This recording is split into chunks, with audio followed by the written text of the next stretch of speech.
13 ships against 133, commanded by the one man his own country had tortured and thrown away.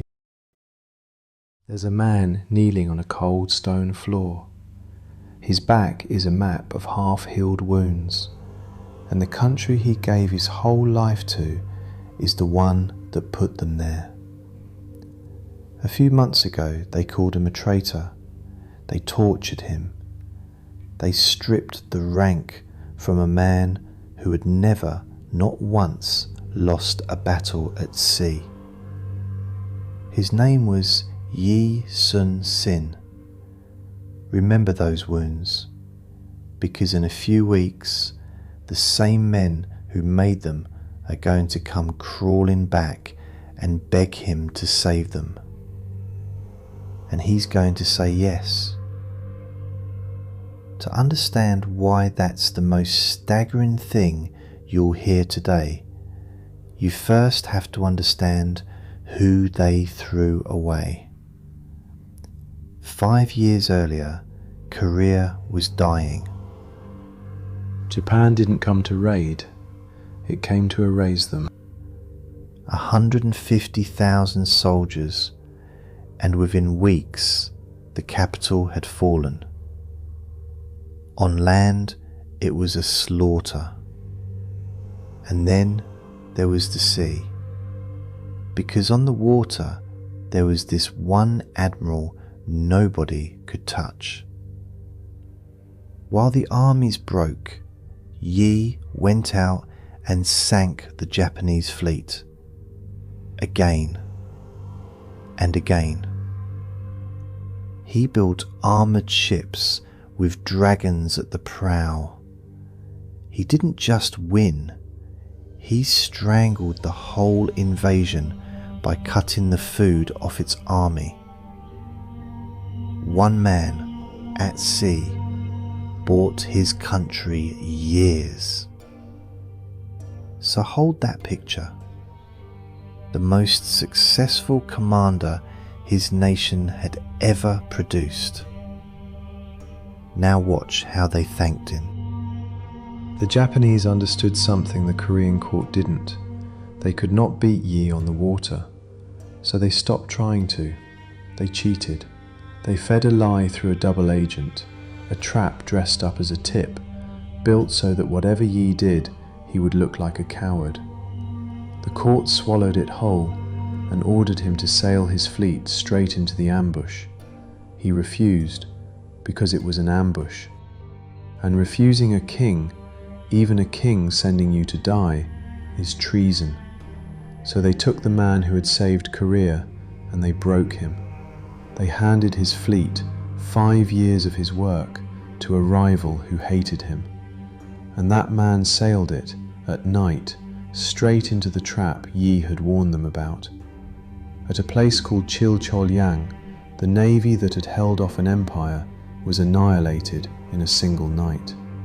Hundreds of ships, gone before dawn, and the road to the capital was wide open. Now the court panics.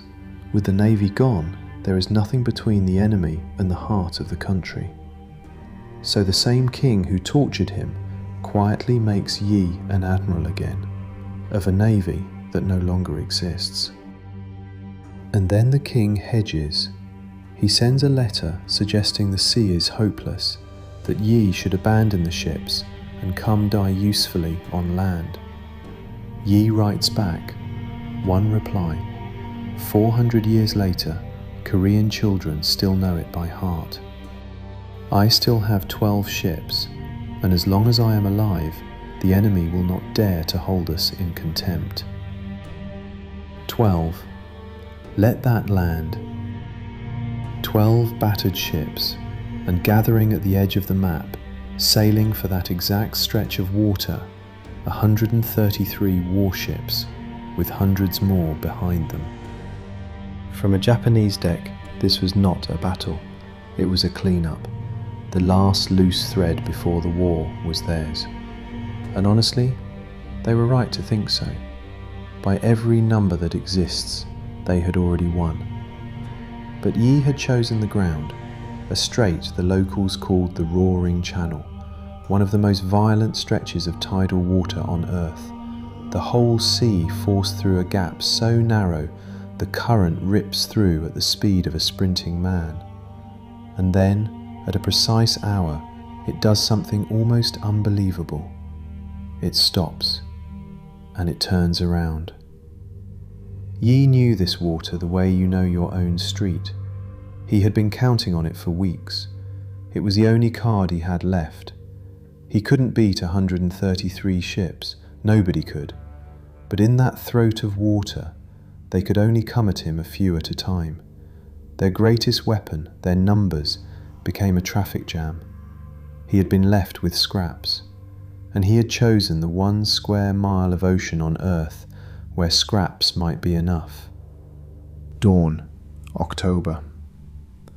The current was running against the enemy, slowing them as they pushed into the gap, and Yi's own captains, looking at that wall of ships, lost their nerve.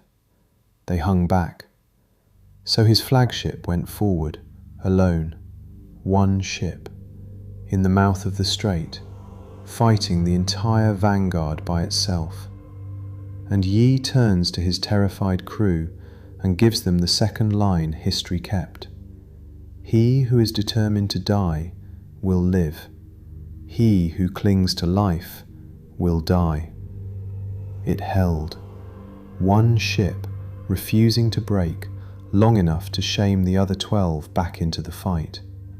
And then the sea changed its mind. Around midday, the tide reversed, exactly as he knew it would.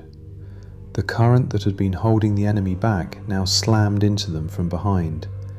Their packed ships were shoved into each other, oars tangling, hulls splitting, the whole crush of the fleet folding in on itself in water they could not control. In the chaos, a Japanese commander was killed. The Koreans pulled his body from the sea and raised it where both fleets could see. And the heart went out of the enemy line. The clean-up had become a slaughter. When the water finally stilled, around 30 enemy warships wrecked or sunk, the rest in full flight. Korean ships lost? None.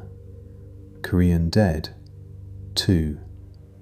13 against 133, in the worst position imaginable, and Yi Sun-sin did not lose a single ship. Here's the part that stays with me. Yi Sun-sin was never really thanked.